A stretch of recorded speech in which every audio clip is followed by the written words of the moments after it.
मग बाबासाहेबांचं नाव आहे जो संविधानाला कारणीभूत आहे त्याला तुम्ही संपवायला निघालाय.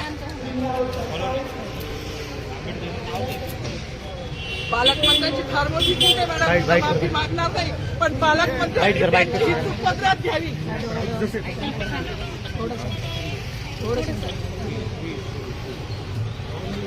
मला मीडियाशी घेणं नाही मॅडम, मला सस्पेंड केलं, मी मालूचे गाड्या उपसी, मी माती काम करीन, पण बाबासाहेबांची ओळख पुसून येणार नाही. मला सस्पेंड करायचं करू शकता मॅडम. बाबासाहेबाला संपवायचं काम करायचं नाही.